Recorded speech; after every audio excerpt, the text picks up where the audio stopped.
Bonjour à tous. Donc, je vais faire les présentations en commençant par Marie Cheval, d'autant plus que vous êtes la seule femme des 3 tables rondes de la matinée, hein, donc je ne me gêne pas. Il faut d'ailleurs peut-être se poser une question, mais bon. C'est un autre débat, je pense qu'il pourrait y avoir des tables rondes sur le sujet. Donc Marie Cheval, vous êtes directrice générale de Boursorama, qui est la filiale de banque en ligne de la Société Générale. Cédric Mignon, juste à ma droite, vous êtes directeur du développement de la Caisse d'épargne. Olivier Goy, vous êtes fondateur et président du directoire de Lendix, qui est une fintech, plus exactement une plateforme de crowdfunding spécialisée dans les prêts aux PME.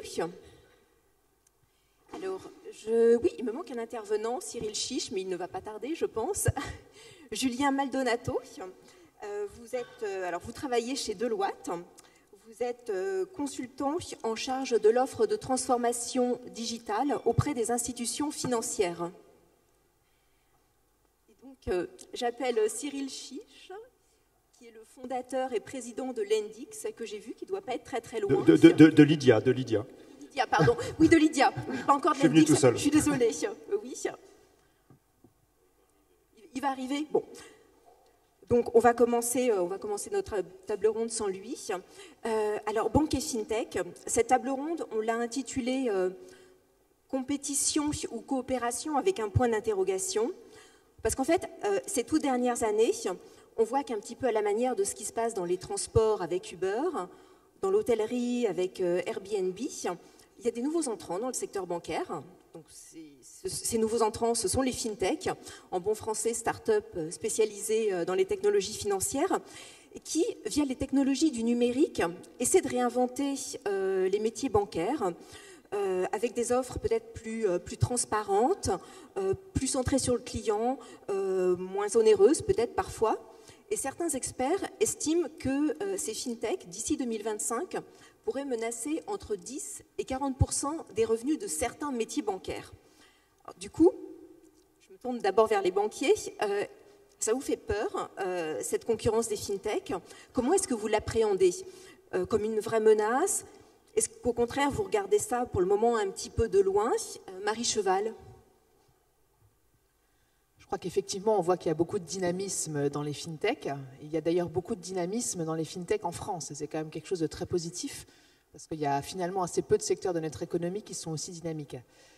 Moi, je pense que les banques, elles doivent regarder les fintech avec attention. Il faut toujours craindre de la concurrence, mais que c'est une formidable opportunité. C'est une opportunité parce que les fintech, en fait, ça pense différemment des banques. C'est souvent des structures plus petites, peuplées de gens qui ne sont pas des banquiers et donc qui n'ont pas les réflexes des banquiers, ce qui apporte des choses parce qu'ils vont plus vite et ils se permettent d'être plus innovants. Et moi, je crois absolument que les banques doivent apprendre à travailler avec les fintech et qu'il ne faut pas opposer les deux et que les deux peuvent être créateurs de valeur. Après, il faut trouver la bonne façon de travailler, mais ça, je pense qu'on va y revenir plus tard. Absolument. Merci beaucoup. On va continuer avec les banquiers. Cédric Mignon, votre point de vue sur cette nouvelle concurrence que représentent les fintech? Oui, je crois que c'est une vraie concurrence, mais plus qu'une concurrence, je pense que ça nous apporte beaucoup de choses. Moi, j'étais surpris de la façon dont les banquiers traditionnels travaillaient il y a encore 5 ans et peut-être de la façon dont ils travaillent aujourd'hui. Je crois qu'ils travaillent beaucoup mieux, ils innovent beaucoup plus vite, ils sont beaucoup plus agiles, ils sont beaucoup plus rapides. Je pense qu'ils écoutent aussi beaucoup plus leurs clients. Et s'ils le font beaucoup mieux aujourd'hui, je pense que c'est beaucoup grâce aux fintech. Donc oui, c'est des concurrents qui peuvent être des gros concurrents, des vrais concurrents si on ne fait rien. Mais en même temps, comme les banquiers savent aussi écouter, savent aussi entendre, savent voir leur terrain de jeu bouger, je pense que pour nous, c'est une véritable opportunité pour changer notre regard, changer notre façon de faire. Et j'ai grand espoir qu'on y arrive. Olivier Goy, vous, quand vous avez créé Lendix, l'idée, c'était quoi? C'était d'en découdre avec les banques, de se dire elles ne sont pas assez performantes, on va essayer de faire mieux On crée rarement une entreprise pour en tuer une autre quand même. Hein. C'est pas la motivation première. On crée plutôt une entreprise parce qu'on sent qu'il y a un besoin sur le marché qui n'est pas comblé. C'est plutôt ça qui pousse à créer une entreprise. Dans le cas particulier de l'industrie bancaire, c'est vrai que ce qui est assez frappant, c'est que la banque a toutes les caractéristiques d'une industrie qui peut se faire bousculer, disrupter, pour reprendre un terme à la mode, versus d'autres industries qui se sont déjà fait bousculer alors qu'elles n'avaient pas toutes les caractéristiques. Si on les reprend rapidement, La banque, c'est une industrie totalement dématérialisée. Tout ce qu'on manipule les uns et les autres ici autour de cette table, c'est que des 1 et des 0. Quand on y réfléchit, Amazon a bousculé des industries qui pourtant manipulent des choses lourdes, compliquées, qui nécessitent des gros entrepôts. La banque, non. Deuxième chose, c'est qu'il y a des industries qui se sont déjà fait bousculer, alors que ce sont des industries que les consommateurs aiment. Je pense aux libraires. On aime tous notre libraire du coin de quartier. Et pourtant, le libraire du coin de quartier, il a disparu. On fait tous des infidélités en allant sur Amazon ou sur la Fnac. Le banquier, c'est un peu moins le cas. Rien de personnel, mais quand on mesure le fameux Net Promoter Score de Bain, on voit qu'il y a plutôt une défiance vis-à-vis de son banquier qu'une cote d'amour. Je reste purement dans le factuel, mais on pourra en débattre. Le troisième point, pour continuer sur la liste, et c'est là où on voit vraiment que la banque coche toutes les cases, c'est la réglementation. Aujourd'hui, on voit un Uber bousculer de manière incroyable l'industrie du taxi, alors que Uber a des bâtons dans les roues en permanence de tous les régulateurs dans tous les pays, même dans son propre pays. C'est complètement différent dans notre industrie. Dans notre industrie, on est plutôt encouragé par le régulateur. Alors, il s'adapte peut-être pas toujours assez vite, etc., mais globalement, il fait d'énormes efforts. Le pouvoir politique nous aide énormément. Quand on a créé France FinTech, Cyril peut en témoigner, qu'on a voulu avoir une citation des ministres de tutelle pour le communiqué de presse de lancement, on l'a eu en 1h30. Je ne suis pas sûr que quand Uber s'est installé en France, il aurait eu une citation en 1h30, même s'il l'avait demandé très poliment avec beaucoup de lobbying. Et puis le dernier point qui est important, c'est qu'en plus, c'est une industrie qui a des bonnes marges. C'est-à-dire que la marge de l'industrie financière dans son ensemble, que ce soit l'asset management ou la banque, sont bonnes. Ce ne sont pas les marges des revendeurs informatiques. Et pourtant, les revendeurs informatiques se sont eux-mêmes fait disrupter. Donc c'est en plus on peut avoir une stratégie de pénétration sur ces marchés en appliquant une politique de déflation, c'est-à-dire en offrant un service, parfois avec une meilleure expérience utilisateur et moins cher. Voilà. Donc tout ça fait dire qu'effectivement, les fintechs ont une capacité à bousculer les banques, mais pas que les banques, hein, parce que c'est plus large que la banque uniquement. Il y a l'asset management, il y a toute une série de choses. C'est ce qui fait qu'on a une vraie place à prendre. Et tant mieux si on fait progresser les banques, mais notre objectif n'est quand même pas que de faire progresser les banques, c'est aussi de se faire une vraie place au soleil. Cyril Chiche, donc voilà, comme vous n'étiez pas là quand j'ai présenté... J'étais absorbé par une future de la tribune, je suis désolé. Donc vous êtes cofondateur et président de Lydia, qui est une application de paiement mobile. Et alors, qu'est-ce qui vous a donné l'idée de créer Lydia? Est-ce que c'était pour aller contre les banques? Vous trouviez qu'elles ne faisaient pas bien leur travail? Encore une fois, comme Olivier, j'ai rien de particulier contre les banques. Je ne peux pas dire que j'ai quelque chose de pour non plus en tant qu'utilisateur de banque, mais c'est pas... Enfin, la relation aux banques n'a présidé en rien dans la création de Lydia. La création de Lydia est née de la constatation d'un double paradoxe. Le premier paradoxe est que si on demande aux gens qui sont dans cette salle, mais aussi dans la rue, s'ils avaient le choix, avec quels moyens de paiement est-ce qu'ils paieraient toutes leurs dépenses, la réponse c'est ma carte. Il y a une étude commandée par Bercy, 71%. Et quand on regarde l'analyse de la structure des paiements aujourd'hui dans des pays développés, notamment la France, qui est un des pays où la carte bancaire a le plus fort taux de pénétration, eh bien 55% des transactions se font encore en espèces et 9% en chèques. Donc il y a évidemment là un paradoxe, c'est-à-dire que les particuliers que nous sommes tous n'aiment pas les espèces. Grosso modo, c'est une purge pour tout le monde d'aller au distributeur. Les États n'aiment pas les espèces, on comprend beaucoup pourquoi. Les banquiers, évidemment, ça coûte cher, ça rapporte rien. Les grands commerçants, c'est la même situation. Et pourtant, c'est encore aujourd'hui, dans un pays comme la France, plus de la moitié des échanges. L'autre paradoxe, c'est qu'on nous parle depuis 15 ans de paiement mobile et ça va être une révolution, ça va être extraordinaire. Et à la fin, on ne voit rien, ou alors une succession de 3/4 d'échecs. Et à côté de ça, dans des pays en voie de développement comme le Kenya, on voit que ça a été une véritable révolution, qu'M-Pesa a changé la vie des Kenyans au quotidien profondément, une révolution, c'est-à-dire quelque chose qui bouleverse la société et qui règle des problèmes très profonds, c'est ce qui s'est passé. Et c'est en allant visiter des pays comme ça que l'idée de Lydia est née et la constatation de ce double paradoxe.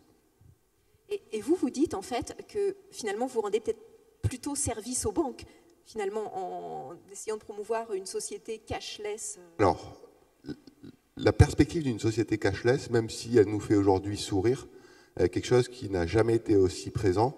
Et oui, la grande bascule n'est pas si loin. C'est-à-dire pour la première fois depuis 28 siècles, la monnaie ayant été frappée pour la première fois au 7e siècle avant Jésus-Christ dans le royaume de Lydia. Je pense que vous l'avez déjà tous entendu, donc je ne vais pas insister.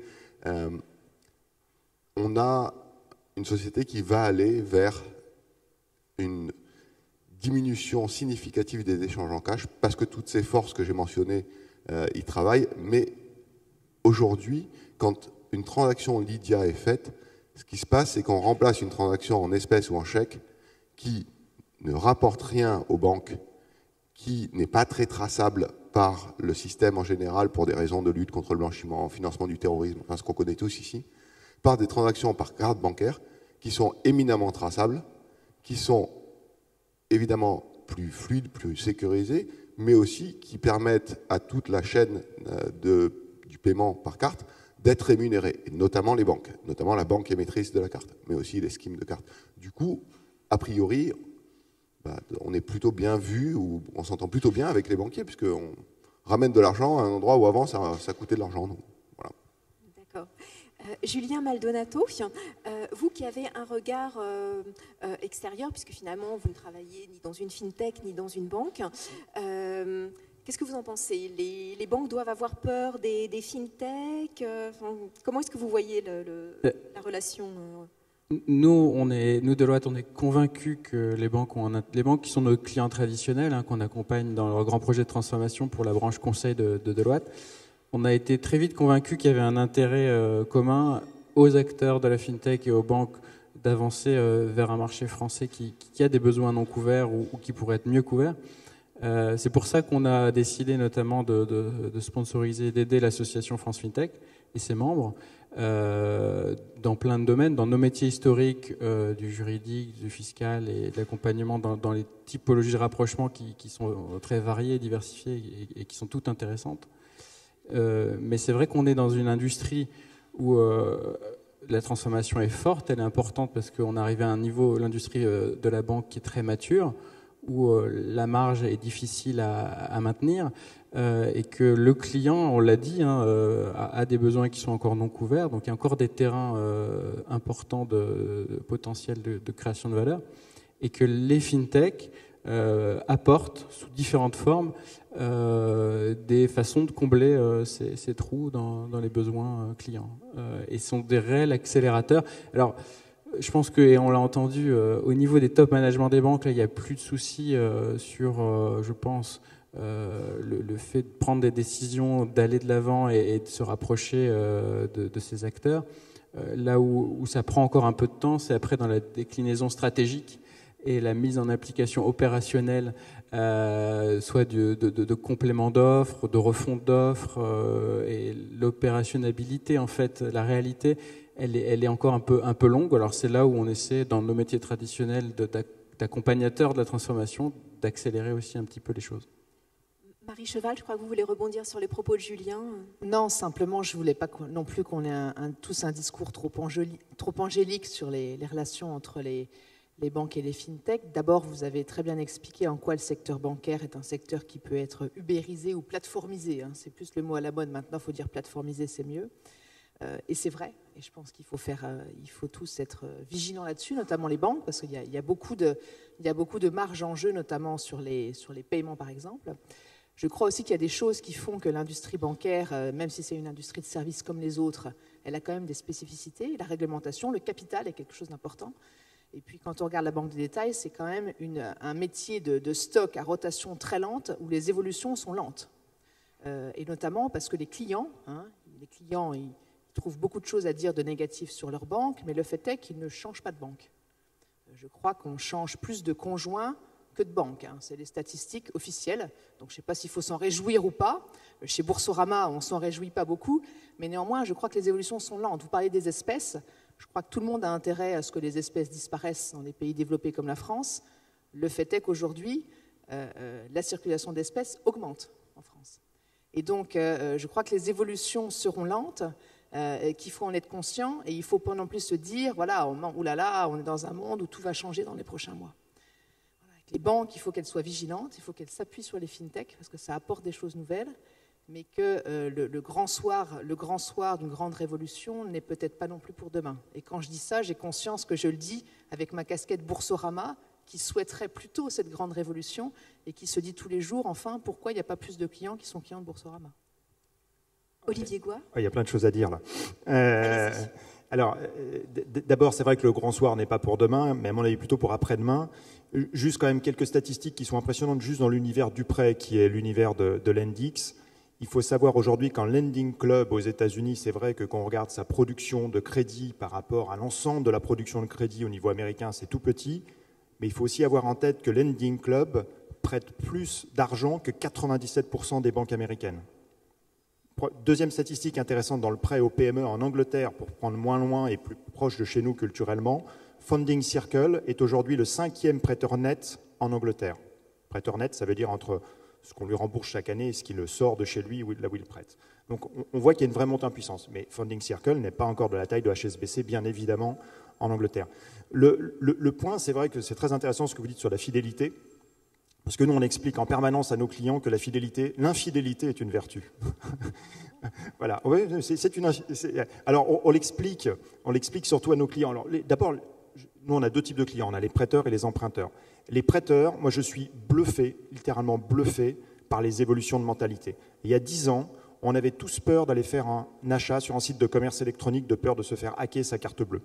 Aujourd'hui, on voit des clients qui arrivent avec leur smartphone, ouvrir un compte sur Lendix, faire leur KYC totalement online, donc leur Know Your Customer pour ceux qui ne connaissent pas, faire leur KYC online, prêter de manière électronique à une PME elle-même inconnue, c'est-à-dire qu'ils signent un contrat de prêt, reçoivent un SMS de confirmation, là où encore dans l'épargne traditionnelle, dans l'assurance vie, on ne peut toujours pas signer de manière électronique ces contrats de prêt, ces contrats d'assurance vie, on est toujours obligé de passer par du papier. Ils nous font confiance pour ça. Ils nous font confiance pour tous les mois aller prélever l'argent sur les comptes des PME. Ils nous font confiance pour prendre les prélèvements sociaux. Ils nous font confiance pour établir un IFU en fin d'année. Il y a une révolution des mentalités qui est fantastique et on ne dépense pas aujourd'hui 1 euro de marketing pour attirer des prêteurs. Ils viennent naturellement. Ça, c'est incroyable. Donc là, je pense que point de vue prêteur, la mentalité, elle a changé. Point de vue emprunteur maintenant. Et là, vous avez raison, les banques, de vous sentir protégés parce qu'il y a un vrai syndrome de Stockholm. Les PME et les ETI, ça fait bien longtemps qu'elles ont compris qu'elles ne pouvaient pas être mono-bancarisées et dépendre que des banques et qu'il fallait diversifier à tout prix leurs sources de financement. Donc là, on n'a pas tellement de mal à les convaincre, celle-là. On a eu un grand cuisinier, alors désolé pour Guy Savoie ici, qui s'appelle Alain Ducasse. Ça a été notre premier emprunteur sur Lendix. Il est venu emprunter pour 3 de ses restaurants et sa chocolaterie. Donc on voit des entreprises comme ça qui sont matures, comprennent l'intérêt de la diversification. Les dirigeants de TPE, et là vous êtes très bien protégés, ils ne savent pas que l'on existe, parce qu'ils ne sont tout simplement pas invités dans ces conférences à l'Hôtel de la Monnaie, ils ne savent pas, donc c'est déjà plutôt les chefs d'entreprise établis qui viennent. Donc souvent quand on les appelle, ils disent « mais c'est quoi cette grosse arnaque? C'est bizarre ». Ils ont l'impression qu'il y a un monopole bancaire en France, vous n'avez pas le droit de prêter de l'argent. Ils ne le savent pas. Deuxièmement, quand ils savent, leur principal souci, on leur remet une offre de financement, et dans un cas sur deux, ce qu'ils disent « ah, je vais redonner une deuxième chance à mon banquier quand même ». Et il leur redonne la deuxième chance, et souvent, qu'est-ce qui se passe? Le banquier, il craque. Il craque, il lui fait son prêt. Alors c'est bien, on a fluidifié le financement de l'économie, mais ce n'est pas notre seule mission. Notre mission aussi est de faire du chiffre d'affaires. Donc, comme on n'est pas bégueule quand ils reviennent, un peu penauds, on les reprend néanmoins. Mais voilà, ce que je veux dire, c'est que c'est vrai que vous avez raison. Encourager l'infidélité, c'est un vrai travail d'évangélisation. Mais on a tellement d'arguments en face que je pense que ça va arriver, et peut-être plus vite que ce que les banques imaginent. Voilà. Et après, j'ai encore d'autres choses à dire, mais je vais laisser la parole. Oui, peut-être, Cédric Mignon. Pour ne pas rester dans un consensus, moi je ne partage pas pleinement votre point de vue, parce que je pense qu'aujourd'hui, quand on regarde ce que font les banques, on s'y met vraiment assez vite. Vous parliez de la signature électronique, par exemple, pour l'assurance vie. Pour nous, ça serait une réalité en 2016. Donc c'est vrai qu'on a mis du temps pour y arriver, mais ça sera une réalité, et ça va arriver plutôt rapidement. Mais quand on voit les moyens d'une banque, nous, c'est une réalité, on est natif signature électronique. C'est ça votre avantage. Et quand on regarde maintenant, vous parliez des entrepreneurs ou des chefs d'entreprise. Les banques traditionnelles aujourd'hui les encouragent à aller sur le crowdfunding. Quand on prend l'accord qu'on a signé cette semaine avec Capi Capital, une fintech en crowdfunding, c'est quand même quelque chose pour nous d'assez révolutionnaire. Il a fallu faire des efforts, mais on se met vraiment en partenariat complet, voire capitalistique avec des fintechs pour évangéliser, même encourager l'infidélité de nos entrepreneurs pour aller chercher des nouvelles sources de financement. Et je peux vous dire, quand on est une banque territoriale, en région, avec des clients particuliers qui ne sont pas forcément habitués à toutes les fintechs, leur parler, quand on est caisse d'épargne, d'aller faire un don sur une plateforme de crowdfunding ou même prendre du capital sur une entreprise régionale, c'est quand même une démarche complètement nouvelle. Donc on a la conviction que nous, en tous les cas, Caisse d'Épargne, on doit aller sur ce secteur-là, qu'on doit pour certains secteurs être opérateur. C'est pour ça qu'on a fait le choix sur le don d'être vraiment opérateur, donc d'être une fintech entre guillemets. En revanche, sur le capital, où c'est moins notre domaine de prédilection, d'être plutôt en partenariat. Et je crois que c'est ça l'avenir des banques traditionnelles. C'est sur certains endroits être capable de construire leur propre plateforme, d'être opérateur, et donc d'être une fintech. Et dans d'autres, où ce n'est pas vraiment leur métier natif, eh bien d'être plutôt dans un domaine partenarial, voire de racheter. On vient de racheter, nous, groupe BPCE, le pot commun. Je pourrais y revenir, mais pour nous, c'est aussi un acte fort dans notre stratégie. Ce n'est pas que pour regarder ce qui se passe et avoir quelque chose, une petite structure parmi la grosse structure qu'est le groupe BPCE et toutes ses enseignes. C'est vraiment un acte stratégique et toute notre ambition, c'est pas d'être trop gros pour empêcher le pot commun de continuer à exister comme il l'a existé jusqu'à maintenant. Au contraire, on a la conviction qu'on doit le laisser s'épanouir, qu'on doit le laisser vivre avec ses propres règles du jeu pour qu'il continue à nous apporter quelque chose de fort pour nous. C'est nous remettre en cause, nous dire que nos clients, peut-être qu'on ne les traitait pas de façon la plus simple qui soit et la plus agile, parce qu'on avait une vision plutôt sécuritaire et extrêmement porté par notre histoire. Et aujourd'hui, quand on simplifie les usages, quand on simplifie nos applications et qu'on ne se met pas simplement à regarder ce que font les concurrents traditionnels, mais qu'on regarde ce que font les fintechs, eh bien, on fait la différence. Si je peux juste un dernier exemple. Je crois qu'on a un avantage aussi, nous, banquiers traditionnels, c'est qu'on a dans nos actifs des produits qui sont extrêmement emblématique pour les Français, si je parle des caisses d'épargne. Je prends le livret A, qui est un vieux produit qui est ringardisé par beaucoup aujourd'hui et qui ne fait plus la une de la collecte en France comme il a pu le faire dans les années passées. On s'est dit, est-ce qu'on a intérêt, nous, caisses d'épargne, qui sommes un peu à l'origine de ce livret A, de le réinventer à l'aune des fintechs? Eh bien, quand on l'a connecté à des tirelires électroniques et qu'on l'a mis sur les réseaux sociaux, qu'on l'a aussi rendu un peu plus affinitaire avec les futurs moments, eh bien, ça a fait un carton. J'étais moi-même extrêmement surpris de la capacité qu'on a eue tout à coup, en une semaine, à faire 1200 livrets à connecter.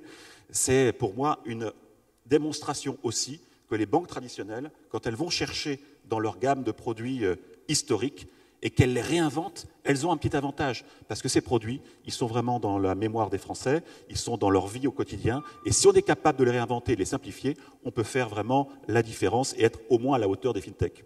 Alors j'ai plein de choses à dire là. Oui, alors, j'ai juste une question à poser à Cédric Mignon, mais ça vous concerne, Olivier, vous allez voir. Effectivement, la semaine dernière, vous avez annoncé un partenariat avec une fintech, Happy Capital, plateforme de crowdfunding spécialisée dans le crowd equity, donc investissement au capital de start-up. Vous auriez signé un partenariat avec Lendix, qui est spécialisé dans le prêt? Non. Je vais expliquer juste pourquoi. Je pense que, si je reviens à ce que je disais, sur le don, on peut être opérateur parce qu'on est tout à fait légitime pour le faire. On est la première banque de l'économie sociale. On vient aider nos associations à récolter des dons. Sur le capital, on n'était pas légitime pour être en tant qu'opérateur. En tous les cas, on est légitime pour être partenaire et amener nos entrepreneurs à utiliser des plateformes partenaires. Parce que ce n'est pas votre métier, parce effectivement. Parce que c'est à côté de notre métier, ça fait partie de notre métier d'aider nos chefs d'entreprise à aller au-delà du crédit. En revanche, le crédit, c'est le cœur de notre métier. On fait 40 milliards de crédits par an. Moi, personnellement, en tant que directeur du développement des caisses d'épargne, j'aurais du mal à dire à mes clients particuliers, là, on vous fait le crédit, nous. Là, on est moins à l'aise pour vous faire du crédit. Je vous emmène sur une plateforme, qu'elle soit la nôtre ou qu'on soit partenaire. Donc, je suis très à l'aise en termes de stratégie pour les caisses d'épargne, de dire sur le don, on est opérateur et on aura notre plateforme. Sur le capital, on va amener nos chefs d'entreprise qui sont clients, on leur fait du crédit et en plus, on les amène devant leur environnement pour aller chercher de l'equity. En revanche, sur le crédit aujourd'hui, j'avoue que je ne suis pas du tout à l'aise pour être ou opérateur ou partenaire. Bon, voilà, vous avez répondu à ma question. Non, mais je vais rebondir, c'est passionnant ce que vous avez dit. Le livret A, première petite remarque, le livret A, moi, vous pouvez me l'amener sur ma montre, ma montre Apple, vous pouvez me le connecter tout ce que vous voulez, à 0,75%, vous ne me convaincrez jamais d'en ouvrir un. Juste pour information, 0,75%, pour doubler son capital grâce au livret A, il faut 95 ans. Hein. Je vous le dis juste, si vous continuez d'en ouvrir aux naissances des enfants pour leur acheter une voiture à l'adolescence, oubliez. Voilà. Donc le livret A, moi je pense que c'est un produit qui est définitivement dépassé à ce taux-là. Aller plutôt sur l'Index, hein, c'est 6,55 de taux moyen, certes beaucoup plus de risques que le livret A, mais à un moment il faut prendre des risques si on veut avoir un rendement sur son économie. Sur Happy Capital, c'est ce que j'allais faire remarquer, Happy Capital, pour vous en tant que banquier, je comprends tout à fait logique, c'est une plateforme de crowdfunding equity, ce qui n'a rien à voir avec ce qu'on fait, on fait du prêt. Donc effectivement, je comprends l'intérêt d'un banquier de proposer du produit d'equity, parce que l'equity, il est junior sur la dette qu'il prête. Donc forcément, on préfère une entreprise qui a des bons fonds propres. En cas de problème, ça fait un tampon. Donc ça, je comprends bien l'intérêt. Mais ce que je veux souligner par rapport aux banques françaises aujourd'hui, c'est qu'elles n'ont pas encore compris, et on pourra s'y employer tout à l'heure si vous voulez un aparté, à comprendre la complémentarité dans le prêt entre une plateforme et une banque. Moi, je suis persuadé qu'il y a une complémentarité entre les deux offres, et les banques américaines ont tout à fait intégré ça. Aujourd'hui, vous voyez un JP Morgan annoncer un partenariat avec OnDeck qui est massif. Vous voyez un Goldman Sachs lancer sa propre plateforme en allant débaucher d'ailleurs chez OnDeck. Je pense qu'ils sont passés un cran plus loin. Ce que je peux reprocher aujourd'hui au système bancaire français, c'est qu'on est sollicité en permanence par les états-majors des banques, notamment les services de l'innovation, et on a l'impression qu'ils viennent au zoo. Voilà, ils se promènent, ils viennent au zoo, ils viennent voir ces girafes bizarres, premièrement. Deuxièmement, ce qu'ils cherchent, dans bien des cas, c'est le communiqué de presse sympa qui leur donnera la coolitude.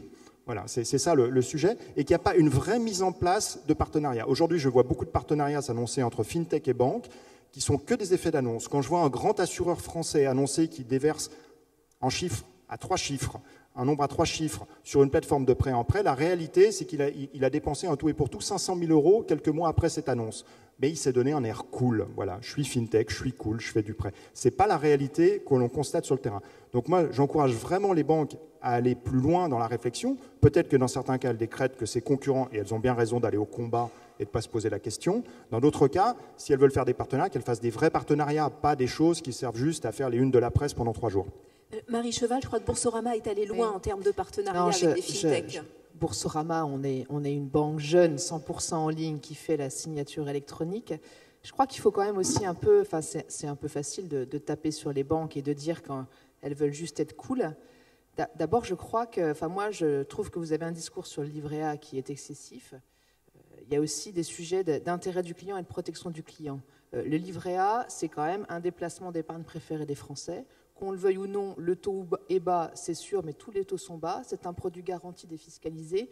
Et je pense que c'est un bon conseil de dire aux mères d'ouvrir un livret A pour leurs enfants et plutôt que d'aller sur Lendings pour leur acheter une bagnole à l'adolescence. Voilà, donc je pense que ça, il faut quand même en être conscient.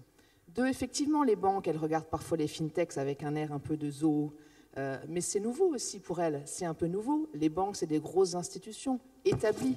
C'est pas toujours facile de nouer des partenariats. Les fintechs, c'est pas non plus très facile de travailler avec elles, parce que vous n'avez pas aussi des fois toutes les structures, etc. Donc je pense qu'il faut respecter ça. C'est un peu trop facile de taper sur les banques en disant elles se donnent un air de cool. Voilà, je pense que les banques, il y a beaucoup de banques qui travaillent de façon intéressante avec les fintechs.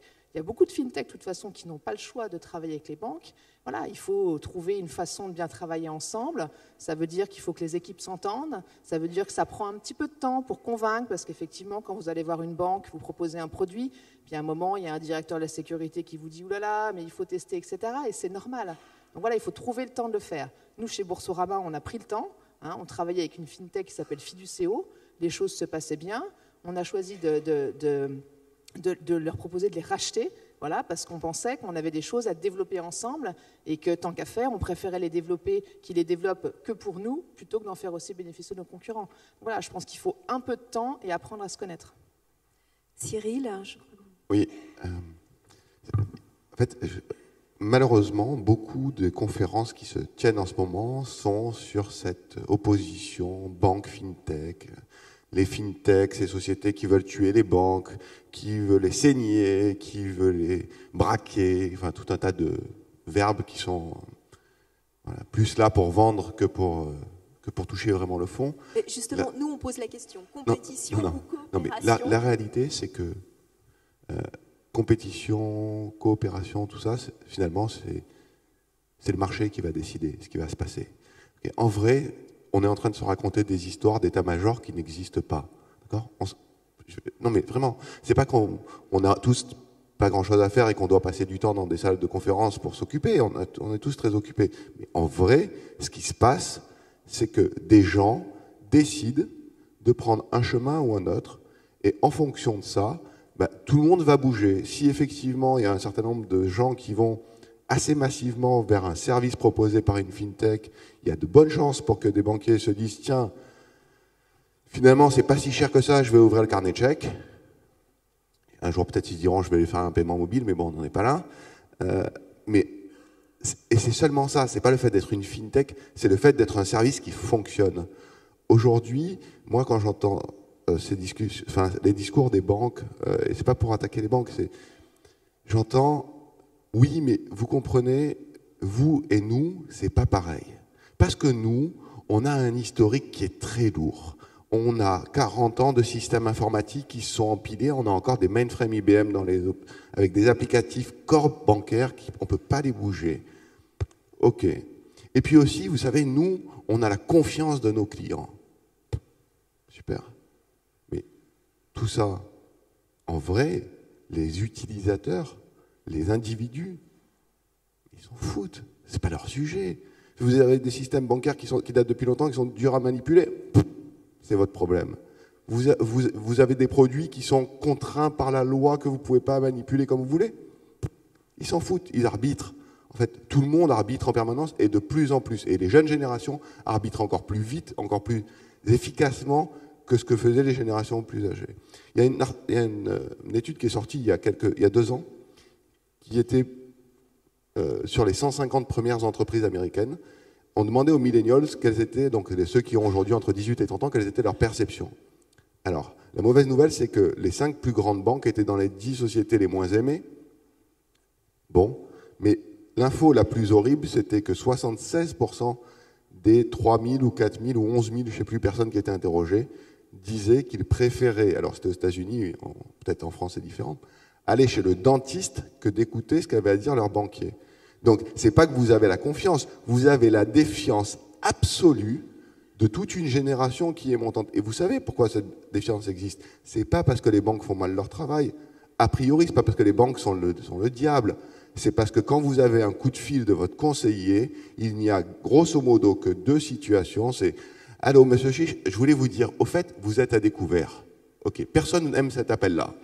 L'autre appel, c'est « Bonjour, monsieur Chiche, au fait, j'ai vu que vous aviez un peu d'argent qui dormait sur votre compte courant, c'est un peu débile. Vous voudriez pas un petit produit d'épargne et tout ?» Et à ce moment-là, dans ma tête, je me dis « Allez, encore un produit qui va me servir à rien et sur lequel il a une prime cette semaine. » Et donc, évidemment, cette confiance-là, elle est de moins en moins vraie. Alors, peut-être que moi, je suis un cas particulier, mais cette étude tend à montrer que ce n'est pas le cas.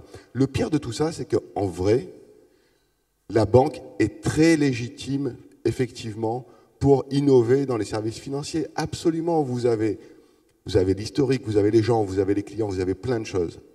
Mais en se préoccupant simplement de quel produit je fais, de comment je l'ai fait, de comment ça s'intègre dans ma structure, dans mon historique, vous avez une vitesse d'exécution qui est dramatiquement décalée avec ce qu'attendent les jeunes générations. Et vous avez aujourd'hui en face de vous pas des fintechs. Les fintechs, c'est de la rigolade. Vous allez pouvoir les racheter. Grosso modo, toutes les fintechs qui vont marcher, vous pourrez les racheter. Vous l'avez déjà fait. Boursorama est un bon exemple. Avec tous les banquiers en ligne des années 80, tous les courtiers en ligne, il n'en reste plus aucun indépendant. Vous avez sorti le chéquier quand ça commençait à marcher. Et c'était ce qu'il fallait faire. Effectivement, vous êtes acheté à peu de frais, moins cher qu'une amende aux États-Unis, un nouveau business et de l'élasticité. Le problème, c'est qu'en face de vous aujourd'hui, vous n'avez pas des petites sociétés de cette taille-là et vous n'allez pas pouvoir les racheter 800 millions, 500 millions, même 1 milliard, même 5 milliards. Vous allez avoir les GAFA. On va en parler tout à l'heure, effectivement. On viendra sur Cédric Mignon, oui, je pense que vous voulez réagir sur et Julien ensuite. Je pense qu'il ne faut pas mélanger le fait de la problématique de confiance des Français avec les banques ou les fintechs avec notre sujet, est-ce qu'on est complémentaire ou pas complémentaire? Parce que sur le sujet de la confiance, vous avez raison, on peut citer plein d'exemples. Mais quand on regarde, si je prends ma banque à moi, la Caisse d'épargne, dans les 20 entreprises préférées des Français, on apparaît. Je ne vais pas m'en gargariser, on est 15e, je crois, au dernier baromètre Posternac. Et je ne veux pas me gargariser de ça parce que ce n'est pas notre sujet, parce que c'est un combat difficile de se montrer utile auprès des Français, et je pense que tous les banquiers traditionnels essayent de le faire et que ce n'est pas évident. Si je reviens, si je reviens sur notre sujet, mon propos n'est pas de dire on méprise les fintechs, on trouve qu'elles ne vont rien nous apporter ou on va les dépasser. Ce n'est pas ça. Au contraire, moi j'ai envie de dire merci aux fintechs.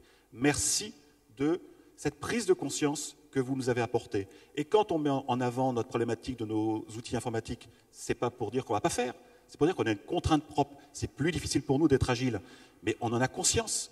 On en a conscience tous les jours et on réinvente des fintechs dans nos propres systèmes. On a une petite structure, je vous invite à la regarder, qui s'appelle Écolocal pour les caisses d'épargne. On a commencé il y a 2 ans à inventer un diagnostic des communes. Ça vous ferait sourire, ça vous semblerait extrêmement petit, extrêmement sans intérêt probablement. Mais c'était notre début. La semaine dernière, on a inventé Diag Entrepreneur pour nos chefs d'entreprise que vous évoquiez, comme quoi on ne les traitait pas forcément de la meilleure façon. Aujourd'hui, on leur permet de se benchmarker, de se comparer avec le coiffeur du coin, avec les autres coiffeurs de sa communauté, de sa ville. Ce n'est pas grand-chose encore, mais ça montre une révolution culturelle, parce que nous, Caisse d'épargne, jamais on n'aurait fait ça il y a 10 ans. Pourquoi jamais on aurait fait ça il y a 10 ans? Parce qu'on se serait dit, ce n'est pas notre rôle d'amener du benchmark chez nos clients, de se comparer avec des outils informatiques à leurs autres concurrents. Et ça, maintenant, on est capable de le faire 1 fois par trimestre. Et bien moi, je dis bravo aux équipes de chez nous, parce que ce qu'on aurait été incapable de faire 1 fois tous les 5 ans, maintenant, on est en train de le faire 1 fois tous les 3 mois.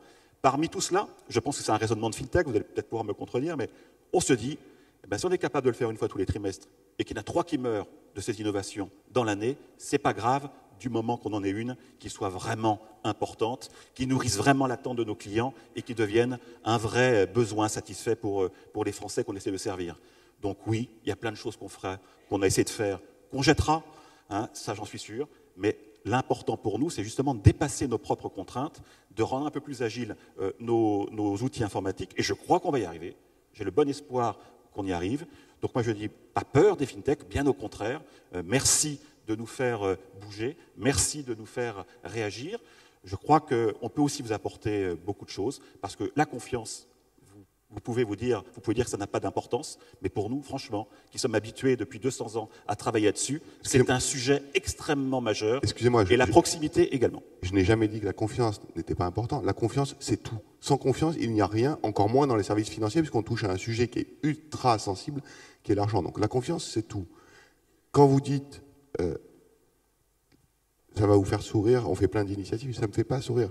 Ce que je vous dis, c'est que aujourd'hui, vous vous comparez à des fintechs en vous disant super, c'est génial, on est capable de faire un truc en 3 mois qu'avant on faisait en 15 ans, c'est-à-dire on se rapproche des fintechs. La réalité, c'est que vous n'êtes pas à la taille d'une fintech. Et donc, les gens dont vous allez devoir vous rapprocher, ce n'est pas les fintechs, c'est les GAFA. Et les GAFA, quand vous annoncez on a 35 millions de clients, les gars, c'est pas vous les fintechs, vous avez 100 000, 200 000, on a 35 millions de clients. Honnêtement, on vous dit 35 millions de clients à Facebook, à Amazon, à Apple, à Google, ils sourient. Franchement, quand vous leur dites que vous êtes capable de faire un outil informatique en 3 mois, que ça permet de benchmarker le coiffeur avec le coiffeur, ok, Google, ils ont des outils comme ça qui permettent de benchmarker tout le monde en temps réel depuis déjà 10 ans. Donc, en fait, votre échelle, c'est pas l'échelle des fintechs, c'est l'échelle des grands groupes. Marie Cheval, je crois que vous voulez réagir. C'est quoi le but, là, de dire que les banques sont ringardes? Enfin, je veux dire, je ne comprends pas trop votre propos. Je crois que ce qu'on dit simplement, c'est qu'il y a beaucoup à apprendre des fintechs. On reconnaît que les fintechs, c'est plus petit, plus agile, etc. C'est sûr. Il faut juste trouver la bonne façon de faire. Après, si on se met à parler de Google et de Facebook, je crois que c'est un autre sujet. Et qu'à ce moment-là, Google et Facebook, ils ont plus d'utilisateurs que n'importe quelle industrie. Donc voilà, c'est pas le seul sujet. Voilà. Julien, peut-être, justement, finalement, est-ce que la vraie menace pour le secteur bancaire, est-ce que c'est justement peut-être pas plus les GAFA, les Google, Apple, Facebook, Amazon? Et est-ce qu'à cet égard, les fintechs, justement, ne peuvent pas être des alliés très précieux pour les banques? Alors, juste avant qu'on parle des GAFA, il y a une réalité déjà qu'on vient d'obtenir. On a sondé quelques milliers de Français nous, pour savoir, déjà en termes de connaissance de ces nouveaux services, la connaissance, elle reste assez faible pour beaucoup. majoritairement. On a testé 10 types de services, de nouveaux types de paiement, nouveaux types de crédits. Et de manière générale, on varie entre 10%, 40% pour certains services, de Français qui connaissent ne serait-ce que l'idée de ces nouveaux services. Donc il y a un travail commun à tout le monde. Ceux qui ont des réseaux de proximité ou ceux qui accèdent en direct aux clients, d'acculturer. Il y a un gros travail de pédagogie pour montrer qu'il y a des choses meilleures qui existent en termes d'expérience, en termes de rendement, donc il y a un combat commun qu'il faut mener tous ensemble, et puis qui sera d'autant plus important qu'effectivement on a des nouveaux acteurs, ou des acteurs qui historiquement font de la transaction à très haut volume, qui ont des plateformes mondiales, qui aujourd'hui s'intéressent encore peu, même s'il y a des tentatives dans certains pays, mais en tout cas pour la vieille Europe et la France en particulier, à adresser des services financiers, même si le coût marginal pour un acteur comme Google ou Facebook de traiter de la transaction financière, il se rapproche de zéro. Donc effectivement, c'est une menace à terme, et il y a un intérêt commun d'appréhender une peut-être future arrivée sur le marché, mais encore une fois, je pense qu'elle n'est pas proche, parce qu'ils ont encore plein de choses à faire, mais qu'effectivement, il y a un sujet déjà d'acculturer le français, de lui montrer qu'il y a plein de choses encore à améliorer dans la façon dont on lui sert du service ou dans la façon dont on lui produit. Et puis là, je pense qu'il faudrait faire converger tout le monde sur ce sujet-là en premier. Et donc, je pense que tout le monde, quand même, est d'accord pour dire que banque et fintech sont plutôt complémentaires. Olivier Goy, Marie ? Je pense qu'on ne peut pas faire une généralité en fonction de tous les segments de la fintech. C'est-à-dire que nous, sur le prêt, on considère qu'on est complémentaire aux banques parce que le type de prêts que l'on fait aujourd'hui aux entreprises sont des prêts que les banques ne sauraient pas faire. Pourquoi ? Pour deux raisons. Quand on fait des prêts sans garantie, sans caution, sans covenant. Une banque aujourd'hui ne sait pas faire des prêts sans garantie, sans caution, sans covenant. Il y a des risques que les banques ne peuvent pas se permettre de prendre. Aussi. Exactement, c'est pour ça. Et on fait des prêts sans assurance. Aujourd'hui, quand vous faites un prêt sur l'Index, vous ne faites pas sucer le sang pour commencer et puis on ne vous mesure pas la taille des bras. Voilà, c'est un prêt sans assurance. On assume vraiment le risque, qui fait que à contrario, les taux auxquels empruntent les entreprises chez nous sont des taux plus élevés que les taux bancaires. Aujourd'hui, une banque, en fait, elle voit vraiment le monde pour nous en blanc ou noir. Noir, elle ne prête pas, et souvent pour des bonnes raisons. Et c'est d'ailleurs pour ça qu'on a une équipe d'analyse crédit qui nous évite d'être dans la zone noire. Blanc, les banques prêtent à des taux imbattables, très bas. Et d'ailleurs, avec un écart type assez faible entre les bonnes et les mauvaises entreprises, ou les moins bonnes, parce que les mauvaises, elles sont dans la zone noire. Entre les bonnes et les moins bonnes, il y a un taux assez faible, un écart de taux assez faible. Mais par contre, quand elles prennent, il y a toujours deux constantes. Un, elles sont lentes à répondre. Aujourd'hui, vous ne pouvez pas avoir une réponse entre la première fois où vous interrogez votre banquier, mais vous lui parlez, vous dites juste j'ai une idée, et le moment où vous avez l'argent sur votre compte en banque, il ne peut pas y avoir 15 jours aujourd'hui dans le système bancaire. Parce que vous n'êtes pas client de Boursorama. Boursorama fait du prêt au PME ? Qui est une fintech avant l'heure. Des prêts aux particuliers. Ah oui, d'accord. Vous avez une réponse de principe immédiatement. Ah oui, non, mais entre la réponse de principe et l'argent sur le compte en banque, c'est un peu différent quand même. Moi, je parle sur l'argent sur le compte en banque. Parce que j'ai un PEH sur Boursorama, ne me cherchez pas là-dessus. Il faut inscrire le prêt immobilier, mais si vous nous donnez vite vos pièces, vous aurez l'argent rapidement. Non, mais moi, c'est plus que rapidement. C'est 15 jours maximum garanti.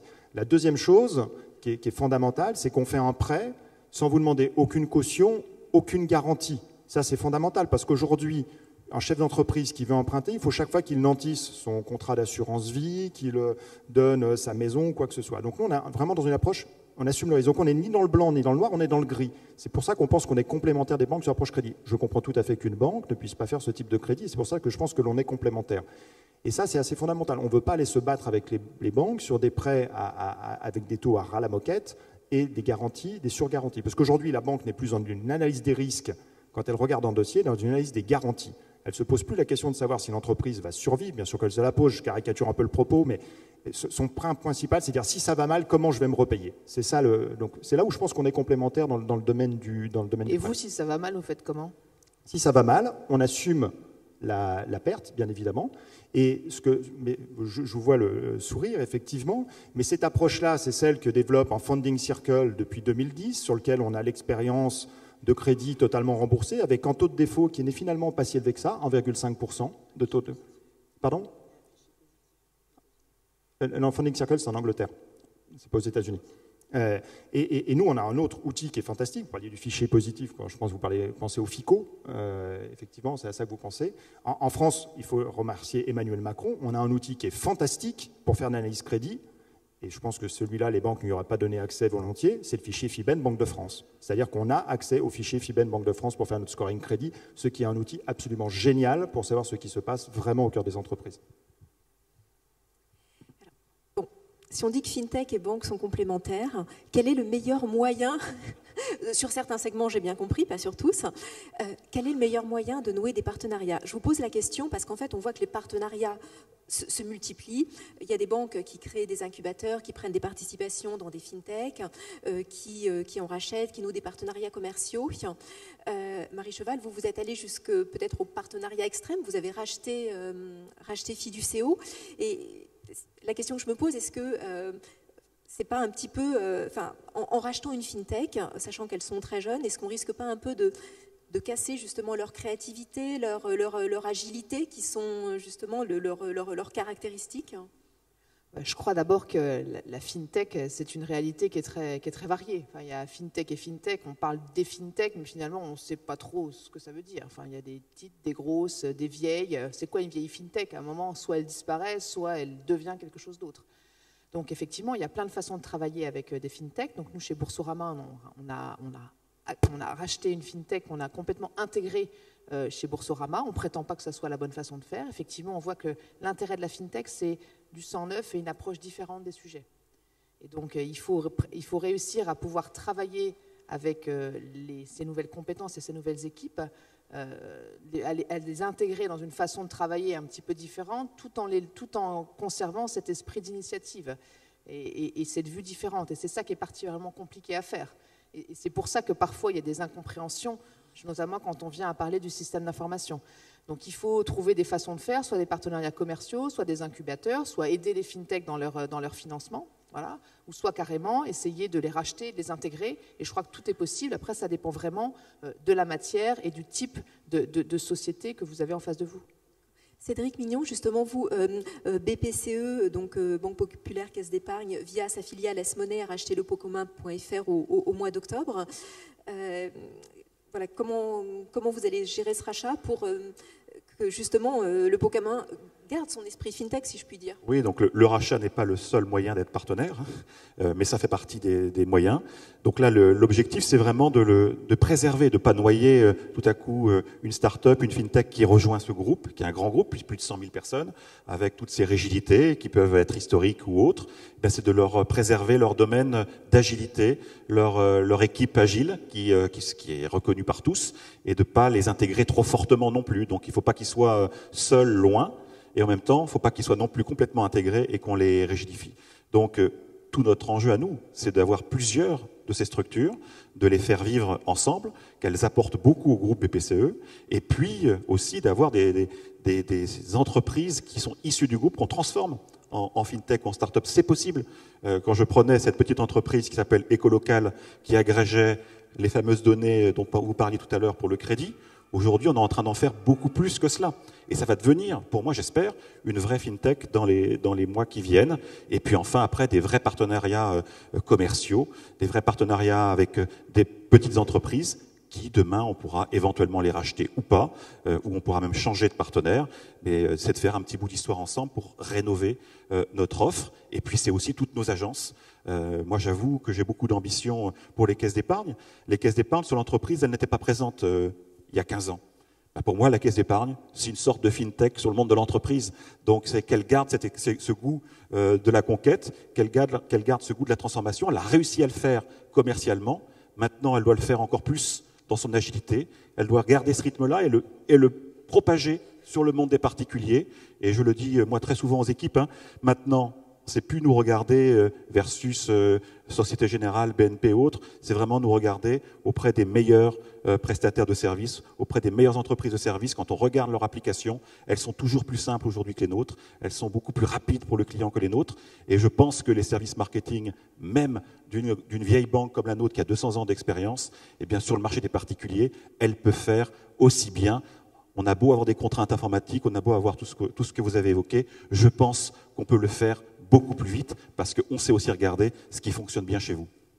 Olivier, sur la question des partenariats, justement, vous disiez qu'il ne fallait surtout pas juste des touches de coolitude. Donc les meilleurs partenariats, meilleure nature de partenariat entre banques et FinTech, qu'est-ce que ça peut être ? Mais je pense qu'il faut revenir aux bases. Un bon partenariat entre une banque et une fintech ou entre deux entreprises, peu importe, c'est un partenariat qui permet de créer du chiffre d'affaires, tout simplement. Pas plus, pas moins. C'est-à-dire que quand on fait un partenariat, et moi je me concentre quand on est invité par des banques à discuter, de me dire volontiers pour discuter si on arrive à faire quelque chose qui produit du chiffre d'affaires. Il y a une phrase que j'ai entendue une fois qui était très bonne, c'est de dire le plancton ne négocie pas avec la baleine. C'est-à-dire que nous, en tant que fintech, on ne va pas perdre du temps à négocier avec la baleine si la baleine n'a pas la vraie volonté d'avancer. Pour moi, les incubateurs, c'est la version 2.0 du communiqué de presse, l'incubateur. Ça apporte quoi, l'incubateur, franchement? L'incubateur, j'ai mis des locaux à disposition et un gardien. Ouais, so fine. Je pense que l'incubateur, ça n'a aucun intérêt. Donc le point, c'est que d'abord, toutes les fintechs n'ont pas intérêt à faire des partenariats avec les banques en fonction de leur métier. Si elles font un partenariat, il faut être drivé sur l'efficacité, de se dire, voilà, on signe quelque chose ensemble, qu'est-ce que ça va produire comme résultat et est-ce qu'on va vraiment mettre des moyens pour le mettre en place? D'autre part, on a beaucoup parlé de systèmes informatiques, de mise en chose. Je pense que la fintech n'est pas qu'une question d'informatique. La fintech, c'est avant tout une question d'état d'esprit. Une question d'état d'esprit, notamment sur une valeur qui est très importante, c'est la transparence. Et la transparence, je reviens sur le mot aussi que vous avez prononcé tout à l'heure, qui est important, qui est la confiance. Et il y a une conviction dans l'univers de la fintech, c'est que la transparence, c'est le meilleur moyen de créer la confiance. Aujourd'hui, c'est pour ça que quand vous avez sur des sites de prêt, par exemple, vous avez en direct l'intégralité du portefeuille téléchargeable. Vous voyez en direct tout ce qui se passe sur le site, qui prête, combien, à qui, quelles sont les statistiques sur les entreprises, les taux de défaut, combien de défauts à 30 jours, 60 jours, 90 jours. C'est toute cette transparence. Et ça, cet état d'esprit sur la transparence, c'est malheureusement peut-être là où dans les établissements établis qu'il y a plus de difficultés à amener cette transparence, parce que c'est un vrai changement culturel. Si on prend un exemple extrême, pour prendre un exemple à l'étranger des passionnés de débat, qui est BBVA. BBVA, c'est assez intéressant, c'est une banque donc espagnole qui est très orientée vers la techno, qui a investi récemment 50 millions dans Atom, qui est une banque digitale qui se lance au UK, qui a racheté Simple en Californie. Et ce qui s'est passé chez BBVA, c'est qu'ils ont nommé ce qu'on appelle un Chief Digital Officer. Vous savez, c'est la caution morale pour dire qu'on devient branché FinTech. Et puis ils se sont aperçus d'une chose, c'est que ce Chief Digital Officer, il n'arrivait pas à diffuser le message en interne parce qu'il y avait beaucoup de réticences des différents barons dans les différents métiers importants, les métiers qui font du chiffre d'affaires. Et quelle a été la décision de BBVA à ce moment-là? C'est de virer tout l'état-major et de le remplacer par la division digitale. Et ça, c'est quelque chose qui est important. Je ne sais pas si c'est la bonne démarche, je donne simplement cet exemple, mais je pense qu'en tout cas, je ne crois pas qu'un Chief Digital Officer transforme une institution de l'intérieur. Il n'en a pas le pouvoir. L'autre chose qui est fondamentale, c'est de donner le pouvoir que le PDG lui-même, le président, ait envie d'évangéliser et envie de changer les mentalités. Je raconte juste une anecdote et après je me tais. J'étais à une conférence de PricewaterhouseCoopers à Milan où il y avait les 5 patrons des 5 plus grosses sociétés de gestion européennes clientes de PricewaterhouseCoopers. Et ils étaient là sur leur fauteuil comme nous à dire le digital, c'est fondamental, il faut en mettre partout, c'est génial. On a changé de mentalité. Je les trouvais tellement géniaux que je me suis dit tiens, je vais le tweeter. J'ai cherché désespérément leur compte Twitter, je ne l'ai jamais trouvé. Voilà, donc je ne suis pas bien sûr que la révolution, ils l'aient fait dans leur tête. Leur CDO a dû leur dire, il faut dire que le digital c'est important, et ils ne l'ont absolument pas intégré. Julien, peut-être l'exemple justement de BBVA qui effectivement au début 2014 a racheté Simple, donc je crois que c'était un peu la première banque qui a racheté une fintech. Finalement, c'est plutôt un exemple intéressant, un an et demi après. Dans ce qui est intéressant, c'est qu'effectivement, ils n'ont pas du tout étouffé Simple ou nuit à la croissance. Simple continue à faire évoluer son offre, à faire baisser les frais, notamment divers et variés, et connaît un succès. Alors, on n'a pas beaucoup de chiffres, mais on parle de plusieurs centaines de milliers de clients sur le sol américain. Donc, plutôt une belle réussite pour BBVA.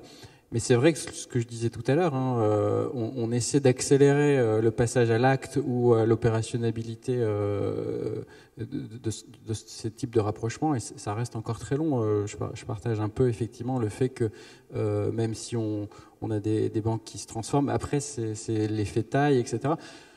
On est en plus en France, et on doit s'en gargariser, avec un terreau de pépites extraordinaire. On vient de sortir il y a quelques jours un classement européen des 500 entreprises technologiques qui ont la plus forte croissance.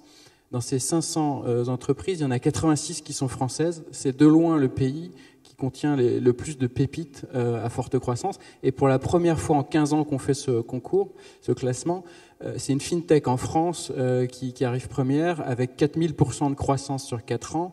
C'est SlimPay, qui est aussi membre de l'association France FinTech. Donc Cocorico, je pense qu'on a des forces incroyables, formidables, qui sont enviées par tous mes collègues dans le monde entier, hein, qui viennent ici maintenant de plus en plus souvent en France en disant bah tiens on va faire peut-être ce que font pas encore assez les grands acteurs traditionnels, c'est on va investir, on va les aider, pas que par du financement, mais aussi leur donner de l'accès à nos données, parce que ça manque parfois à ces jeunes pousses de pouvoir se faire la main sur des gros volumes.